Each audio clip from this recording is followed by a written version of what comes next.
Nous n'avons l'intention d'ignorer personne. Quand nos anciens partenaires occidentaux et nos voisins actuels reviendront à la raison et souhaiteront revenir travailler en Fédération de Russie, nous ne les repousserons pas. Mais il faudra voir à quelles conditions cela pourra se faire. Nous tiendrons compte, bien sûr, du fait qu'ils se sont montrés peu fiables en fuyant sous les ordres de leurs responsables politiques. Nous devons désormais décider des conditions de leur travail en Russie afin qu'ils ne créent aucun risque pour les domaines clés de notre économie et de notre vie, dont dépendent la sécurité de la Fédération de Russie, notre bien-être économique et social et en général tout ce qui fait la souveraineté d'un État.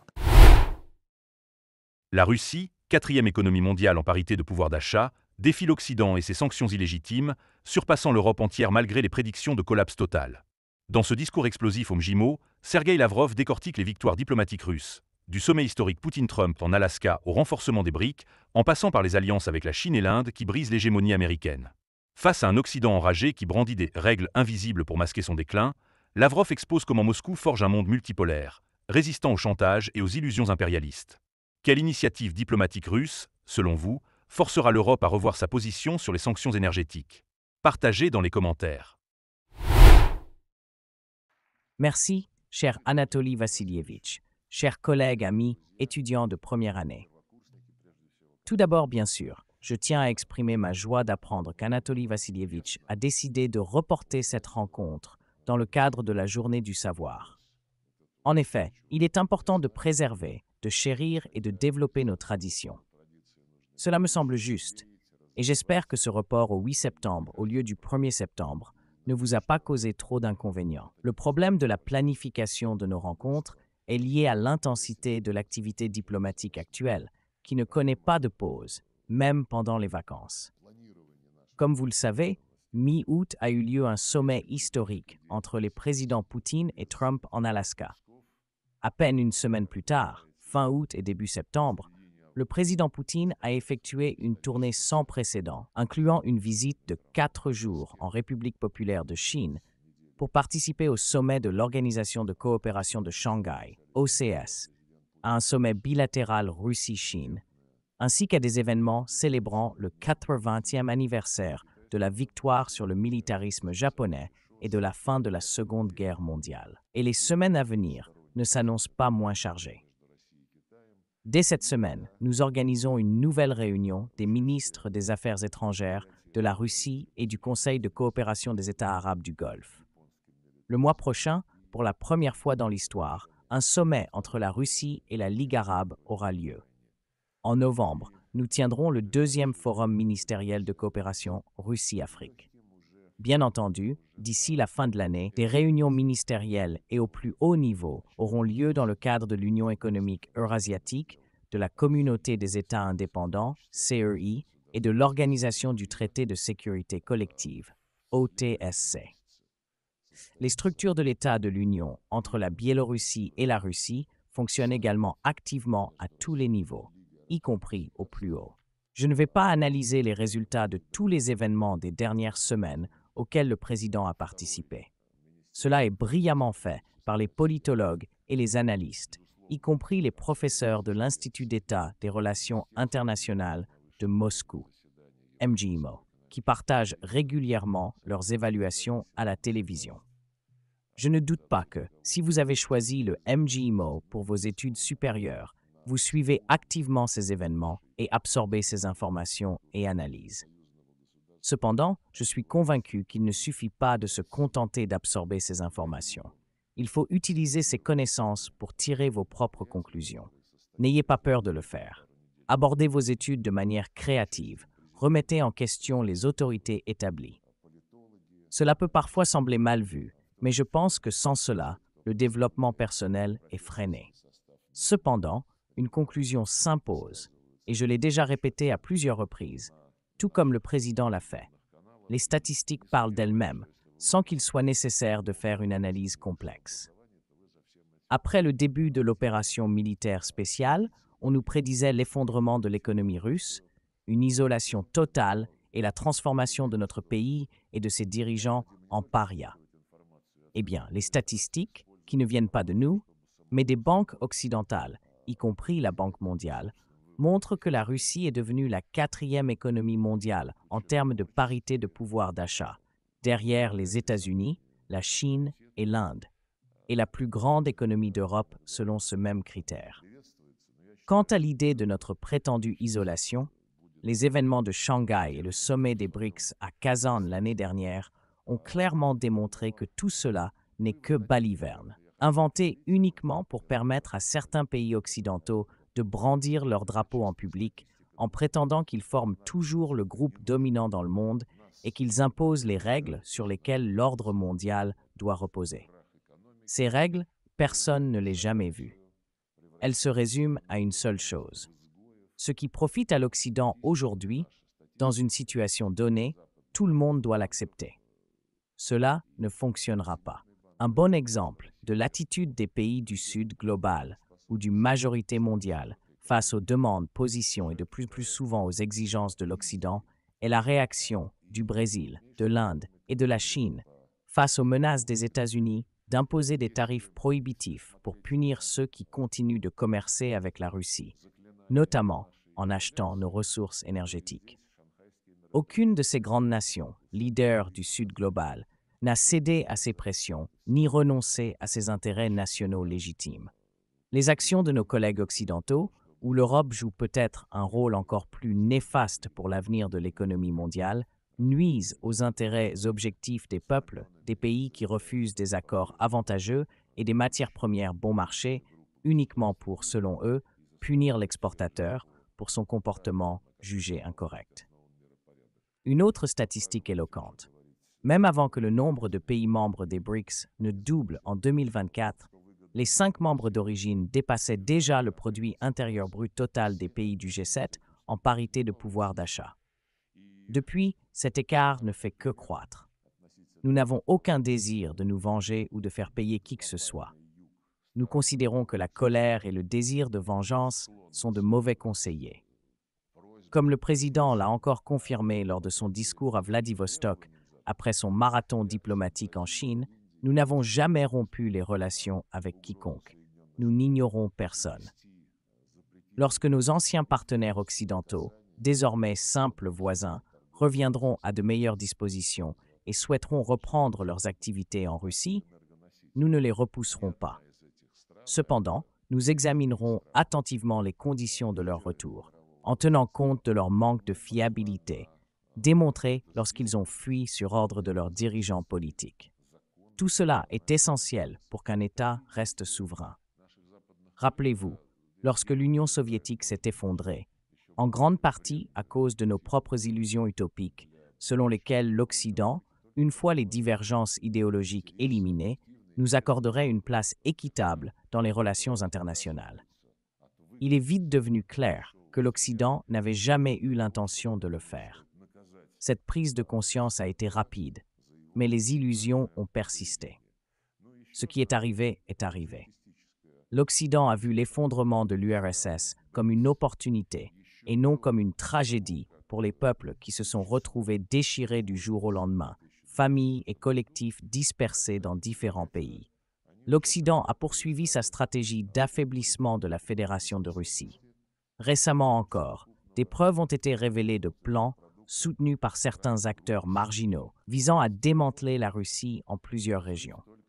Notre opposition en exil, les agents étrangers, promeut activement cette idée, sans grand succès, mais avec le soutien de certaines structures occidentales qui maintiennent ce sujet à flot.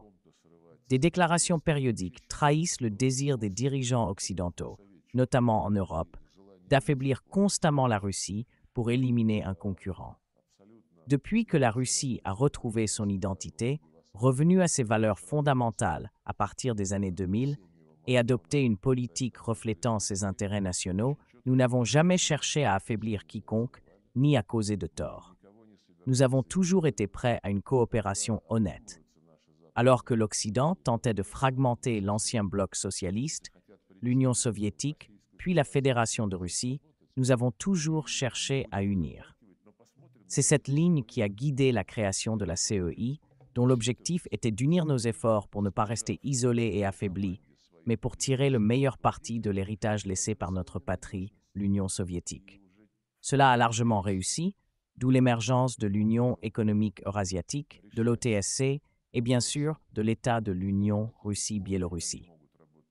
Chacune de ces structures repose sur le consensus, sans leadership autoritaire comme dans l'OTAN, où règne une discipline stricte, ou comme la Commission européenne tente de l'imposer dans l'Union européenne. Ces tentatives de tout contrôler et de commander ne plaisent pas à tout le monde. Les processus en cours au sein de l'OTAN, sous l'influence de la position de l'administration Trump, qui estime que les Européens doivent prendre davantage en charge leurs propres problèmes, sont très révélateurs. Ils montrent qu'imposer sa volonté à autrui à long terme ne fonctionne pas. À ce propos, comme l'a dit le président à Vladivostok en réponse à une question sur l'avenir du monde, qu'il soit occidental ou oriental, il a répondu « Ce sera un monde multipolaire ». C'est une excellente réponse à ceux qui, y compris dans notre communauté scientifique, affirment que nous construirons un monde multipolaire sans l'Occident. Nous vivons sur une petite planète. Construire des murs, comme l'Occident l'a fait avec le mur de Berlin, ou des barrières symboliques entre lui et notre immense espace eurasiatique, n'est pas notre approche. Nous ne voulons pas ériger de murs, mais travailler honnêtement. Si nos interlocuteurs sont prêts à dialoguer sur une base d'égalité et de respect mutuel, nous sommes ouverts à tous. Cela a été clairement démontré lors des négociations en Alaska entre les présidents Poutine et Trump. Cette administration se distingue de celle de Biden et de nombreux leaders européens par sa capacité non seulement à écouter, mais à entendre. Les discussions à Anchorage ont montré que le président Trump et son équipe comprennent la nécessité de résoudre les problèmes, y compris la crise ukrainienne, en respectant les intérêts nationaux légitimes de toutes les parties. Cela inclut l'élimination des causes profondes de cette crise, à savoir les milliards de dollars injectés par l'Occident en Ukraine pour créer un régime entièrement soumis, refusant de renoncer à l'adhésion à l'OTAN et cherchant à s'intégrer aux structures occidentales, y compris l'Union européenne, qui s'est transformée d'une union économique en un appendice docile de l'Alliance atlantique, au détriment de ses objectifs initiaux d'améliorer la vie des Européens. Nos collègues américains ont compris et déclaré publiquement que l'adhésion de l'Ukraine à l'OTAN est une question close, ce qui est l'une des principales raisons de la crise actuelle.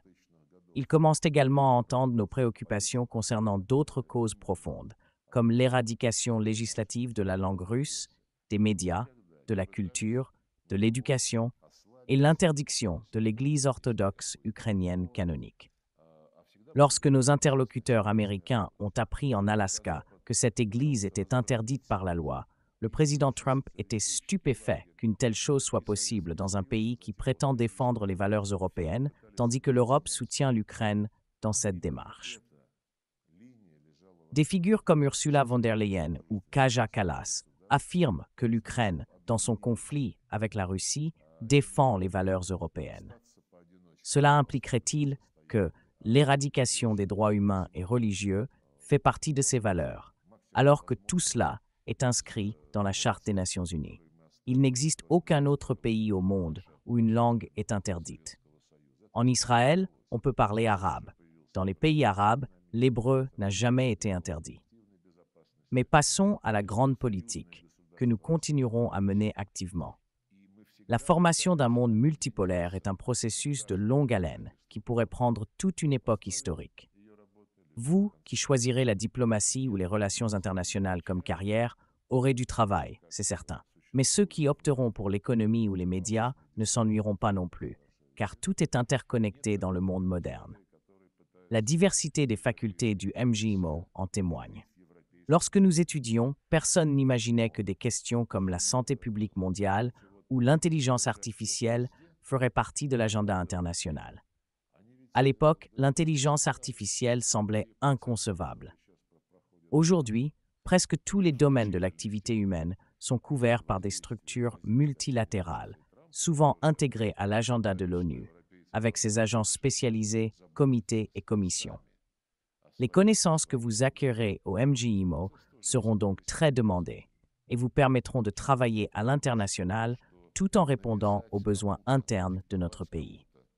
Notre concept de politique étrangère stipule clairement que notre objectif principal est de créer les conditions extérieures les plus favorables pour assurer la sécurité du pays, son développement socio-économique et le bien-être de nos citoyens.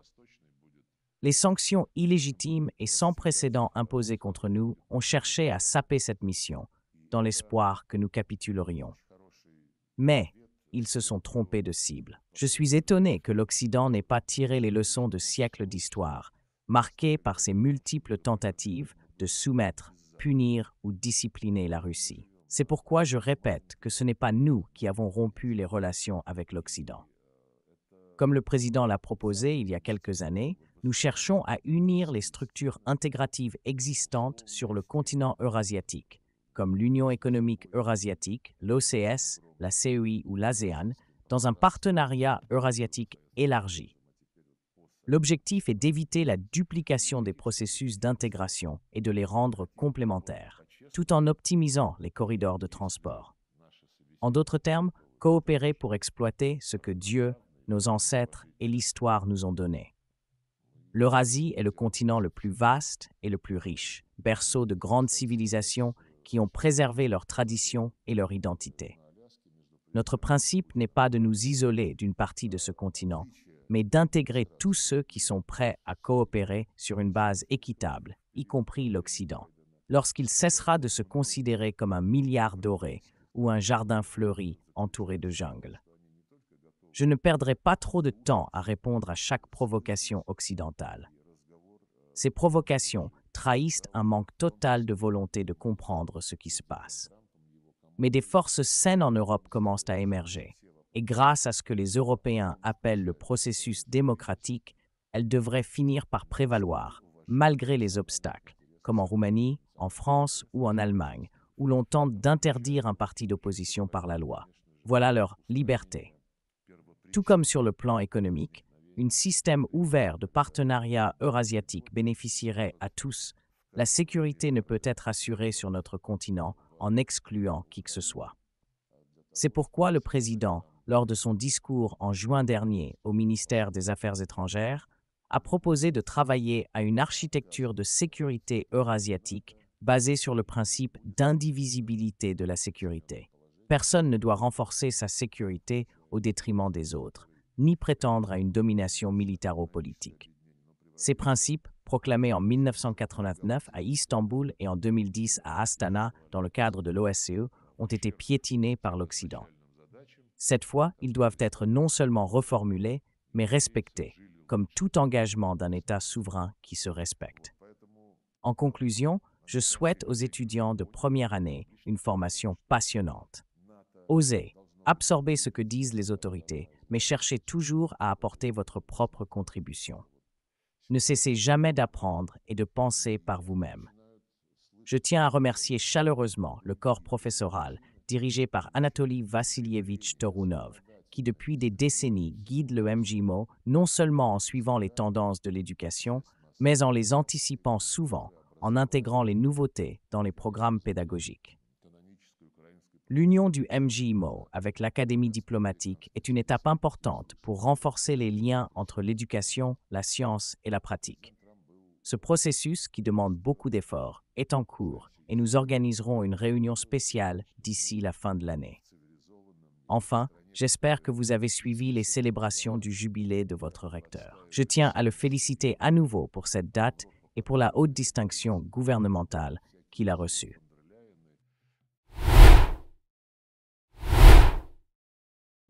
Tout d'abord, au nom des étudiants de mon institut, je tiens à vous remercier pour ce discours très important et intéressant. Il nous a permis de mieux comprendre les grandes tendances des relations internationales, de la géopolitique et de la diplomatie. Personnellement, votre discours m'a profondément touché. Merci également d'avoir trouvé le temps, malgré votre emploi du temps extrêmement chargé, de rencontrer les étudiants de première année du MJIMO. Nous apprécions énormément cela, car pour chaque étudiant de cette université, vous êtes une source d'inspiration, un modèle à suivre, et je n'ai pas peur de le dire, une véritable légende. Permettez-moi de vous poser une question.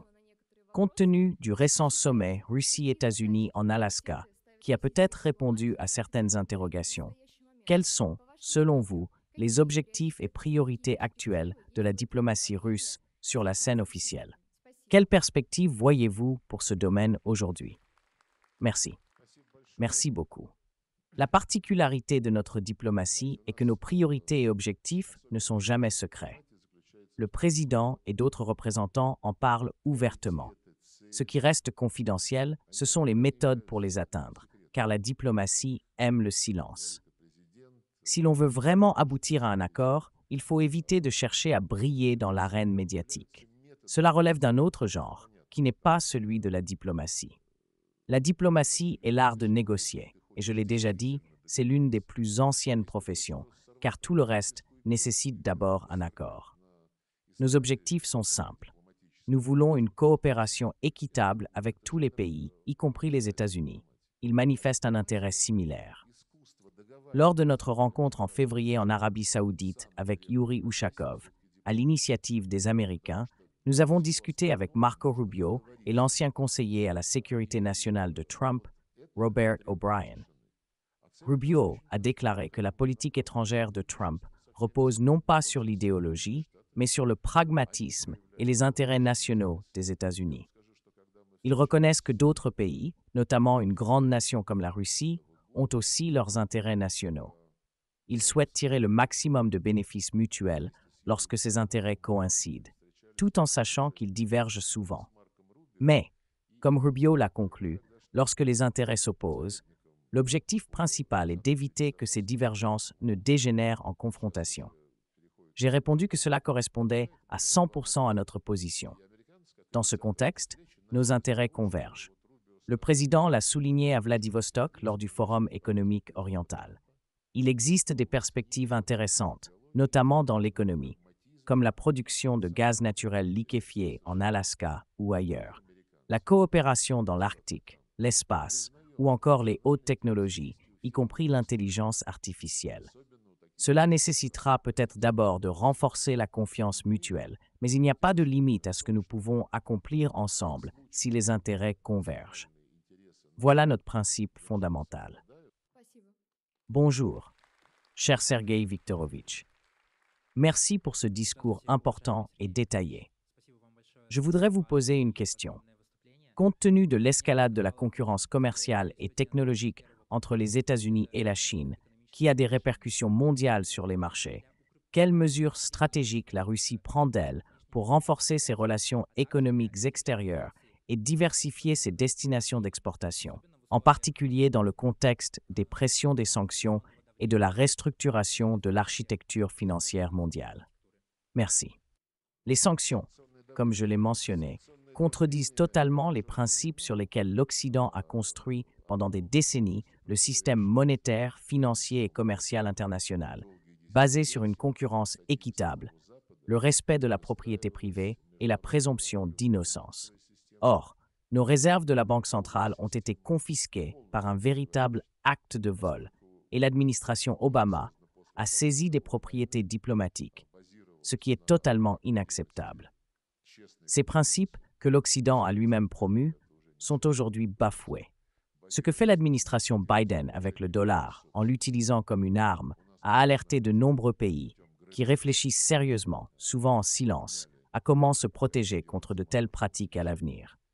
Qui sait sur qui la prochaine administration américaine jettera son dévolu? Ainsi, la création de plateformes alternatives de paiement et de logistique pour le commerce progresse. Trump lui-même, pendant sa campagne, a critiqué Biden pour avoir mis en danger le rôle du dollar comme monnaie de réserve mondiale, qui jusque-là convenait à tous. Ce processus de création de systèmes de paiement et de logistique indépendants des caprices ou du chantage occidental est en cours. Il y a 1 an et demi, le président Lula a proposé, lors d'un sommet des BRICS, de développer des plateformes de paiement alternatives. Les ministres des Finances et les gouverneurs des banques centrales des BRICS travaillent sur ce sujet, et un rapport intermédiaire a été présenté au sommet de Kazan cette année. Des schémas concrets sont en cours de mise en œuvre, mais il n'est pas nécessaire d'en parler en détail ici. Ce qui compte, c'est que ces initiatives reposent sur des accords mutuellement bénéfiques, sans chercher à nuire à quiconque par des moyens illégaux. Aujourd'hui même, un sommet virtuel des BRICS, initié par le président Lula, aura lieu avec la participation de notre président. Il portera sur la nécessité de contrer les actions illégales de l'Occident dans le commerce et la finance mondiale, y compris la soi-disant guerre tarifaire. Toute action suscite une réaction et aucun interdit ne peut être insurmontable, surtout lorsqu'il est illégitime et contraire au droit international ou aux règles de l'OMC. Bonjour, Sergei Viktorovitch. Merci pour ce discours passionnant. Compte tenu de l'augmentation de 20% du commerce bilatéral entre la Russie et les États-Unis depuis l'arrivée de la nouvelle administration, quelles opportunités et avantages voyez-vous dans le domaine du commerce et des investissements avec l'activation du dialogue russo-américain? Une augmentation de 20% du commerce bilatéral ne dit pas grand-chose pour l'instant, car il est passé d'environ 30 milliards de dollars à seulement 3 milliards l'année dernière. Cette hausse reflète principalement les fluctuations des prix de l'uranium ou d'autres métaux que les Américains continuent d'acheter chez nous. Cependant, les opportunités sont nombreuses. L'Arctique, avec des projets comme la production de gaz naturel liquéfié en Russie et en Alaska, les vastes ressources de la Sibérie, l'espace où notre partenariat n'a jamais été interrompu, ou encore les hautes technologies, y compris l'intelligence artificielle, bien que cela nécessite d'abord de renforcer la confiance mutuelle. D'autres domaines comme le sport, avec des matchs de football ou de hockey, ou encore la culture, comme le concours Intervision que nous organisons dans 12 jours avec plus de 20 pays participants, offrent également des perspectives. Plus il y aura d'échanges à tous les niveaux, mieux ce sera. Nos problèmes avec les États-Unis n'ont jamais été insurmontables. Ils découlent toujours de l'idéologie. Comme Marco Rubio l'a dit, leur politique repose désormais sur les intérêts nationaux, pas sur l'idéologie, ce qui ouvre la voie à de nombreux accords. Bonjour, je m'appelle Anushkoti Kalita, étudiante en première année à la Faculté des Relations internationales. C'est un honneur de vous rencontrer et d'avoir l'opportunité de vous poser une question. Compte tenu de la visite prochaine du président Vladimir Poutine en Inde, l'un des partenaires clés de la Russie, quelles sont les perspectives de ce partenariat? Merci beaucoup. Ce sujet a été largement couvert récemment dans les actualités et les programmes d'analyse. La photo des présidents Poutine, Modi et Xi Jinping a fait le tour du monde, provoquant une colère incompréhensible chez certains leaders occidentaux, qui l'ont qualifié de défi à l'ordre mondial basé sur des règles. Personne, dans nos pays, n'a approuvé cet ordre. Le triangle Russie-Inde-Chine, en complément de nos relations bilatérales avec l'Inde et la Chine, existe depuis longtemps. Nos relations avec l'Inde n'ont cessé de se renforcer, passant du partenariat stratégique au partenariat stratégique privilégié, puis à un partenariat stratégique particulièrement privilégié sous le Premier ministre Manmohan Singh. Avec la Chine, nous entretenons un partenariat stratégique global. Ces relations remontent à des décennies. Avec l'Inde, elles sont liées à son indépendance. Avec la Chine, à notre lutte commune pour un nouvel ordre mondial pendant la Seconde Guerre mondiale. Nous disposons d'un réseau dense de mécanismes de coopération avec l'Inde, incluant des sommets réguliers, une commission intergouvernementale sur le commerce et l'économie, des contacts entre ministres des Affaires étrangères et de la Défense, et même une rencontre au format 2+2. La visite prochaine du président Poutine en Inde, dans le cadre de nos sommets annuels, est préparée avec soin. Nos plans ambitieux dans la politique, l'économie, la sphère sociale, culturelle et le domaine militaro-technique ont été confirmés lors de la rencontre entre Modi et Poutine en Chine. Quant au triangle Russie-Inde-Chine, il a été conceptualisé par Evgeny Primakov en 1988. Depuis, une vingtaine de réunions au niveau des ministres des Affaires étrangères ont eu lieu, ainsi que des rencontres dans les domaines de l'économie, du commerce, des finances et de la culture. Les tensions récentes à la frontière sino-indienne avaient freiné ce dialogue, mais les deux pays ont trouvé des moyens de surmonter ces différends, et nous espérons relancer ce format bientôt. Cela bénéficiera à tous, car la coopération entre ces trois grandes civilisations effraie certains cercles occidentaux qui préféreraient nous opposer les uns aux autres. Ce n'est pas notre méthode, mais celle d'une époque coloniale révolue.